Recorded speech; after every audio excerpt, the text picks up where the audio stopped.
This is a video in clinical medicine from the New England Journal of Medicine.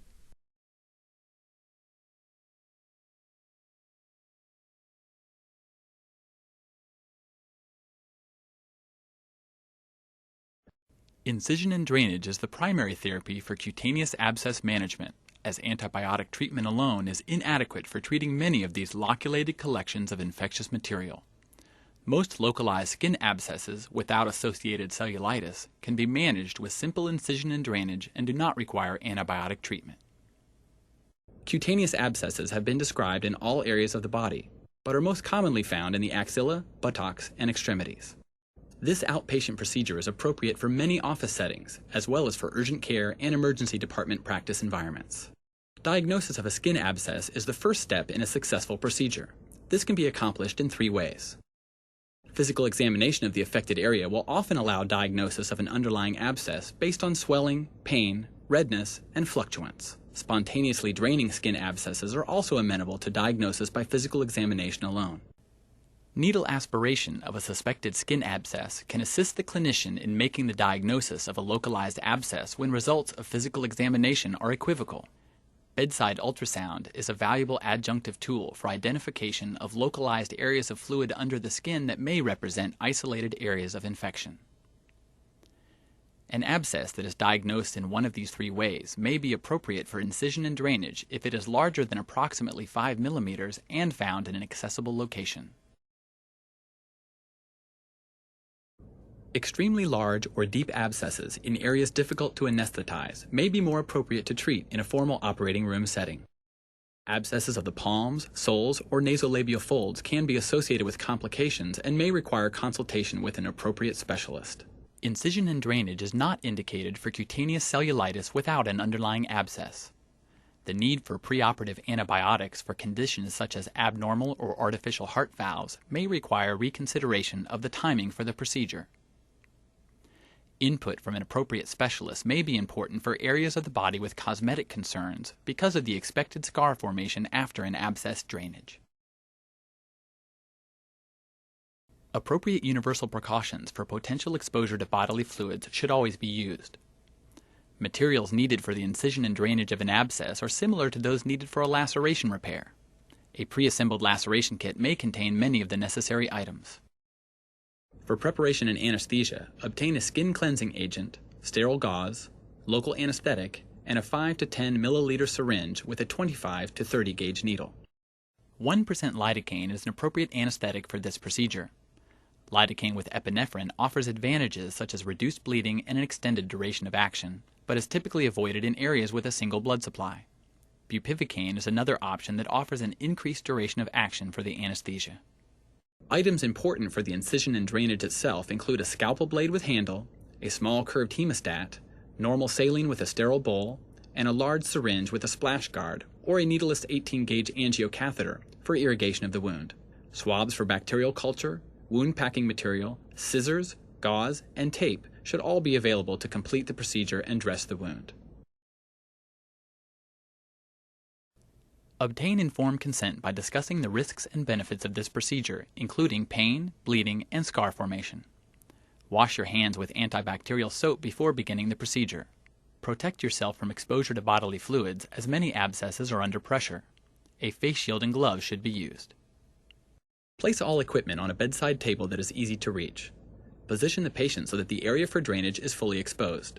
Apply a skin cleanser, such as chlorhexidine or povidone iodine, in a circular motion starting with the peak of the abscess. Cover a wide area outside of the wound to prevent contamination of other equipment. Anesthetize the top of the wound. This should be done by inserting a 25 or 30 gauge needle parallel to the skin and injecting into the intradermal tissues. Once the entire open bore of the needle is under the skin, gentle pressure should be used to infiltrate with the anesthetic agent. You will note blanching of the tissue as the anesthetic spreads out. Continue with infiltration until you have covered an area over the top of the abscess large enough to anesthetize the area of incision. Some abscesses may require additional injections of anesthetic in a local field block pattern or moderate procedural sedation for additional patient comfort. Hold the scalpel between your thumb and forefinger. Make an incision directly over the center of the abscess that is oriented along the long axis of the fluid collection. Resistance may be felt as the incision is initiated, and steady firm pressure will allow a controlled entry into the subcutaneous tissues. Purulent drainage will begin when the abscess cavity has been entered successfully. Cosmetic results can be optimized if the incision is made parallel to existing skin tension lines. The incision should be extended to create an opening large enough to ensure adequate drainage and prevent recurrent abscess formation. It may need to extend the length of the abscess borders. Care must be taken to control the scalpel during the stab incision to prevent puncturing through the back wall of the abscess. The goal is to allow enough access for introduction of a hemostat to break up loculations and place internal packing.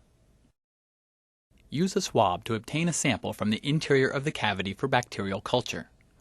While most patients will not require antibiotics after an abscess drainage, culture information is useful if the patient's condition later worsens and antibiotic treatment becomes necessary. After allowing the wound to drain spontaneously, gently express any further contents.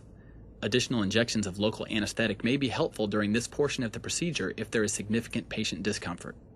Use a curved hemostat for further blunt dissection to break loculations and allow the abscess cavity to be completely opened up. Insert the hemostat into the wound until you feel the resistance of normal tissue, then open the hemostat to perform blunt dissection of the internal portion of the abscess cavity. Continue this procedure of breaking up loculations in a circular motion until the entire abscess cavity has been explored and any deep tracts that extend into surrounding tissues have been identified. Gentle irrigation of the wound should be performed using sterile normal saline. Appropriate wound incision size will enhance irrigation and prevent excess buildup of pressure within the abscess cavity. The irrigation should continue until the effluent is clear. Using wound packing material, such as 1/4 inch or 1/2 inch packing strips, gently pack the abscess by starting in one quadrant and gradually working around the entire cavity. Place sufficient packing to keep the walls of the abscess separated and to allow further drainage of infected debris. Overpacking may cause ischemia of the surrounding tissues or interfere with desired wound drainage and should be avoided. Appropriate packing will allow healing by secondary intention and avoid premature closure of the wound, which can lead to reaccumulation of bacteria and recurrent abscesses. For a simple abscess, the now openly draining wound allows the body's host defenses to clear the infection without the need to expose patients to the side effects or risks of antimicrobial therapy.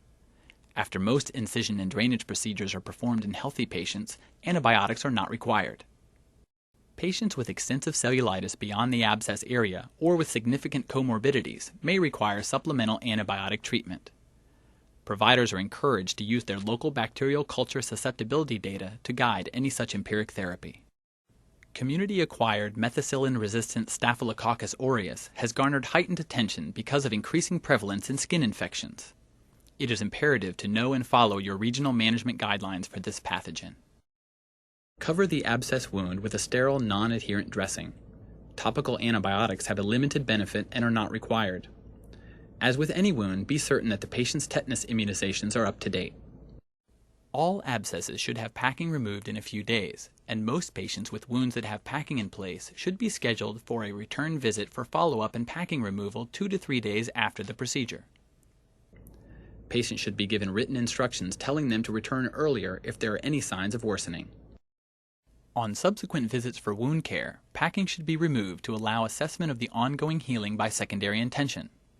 Use of fresh packing material may be necessary to continue the healing process if significant wound drainage is still ongoing. A follow-up visit should then be rescheduled for 2 to 3 days later. This is common for abscesses that required extensive drainage. In the absence of other complications, the need for repacking is not an indication for antibiotic treatment.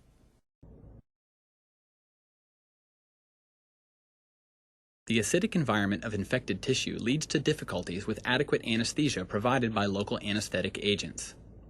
Using appropriate amounts of anesthetic, allowing sufficient time after injection, or supplementing with oral and parenteral agents can increase patient comfort.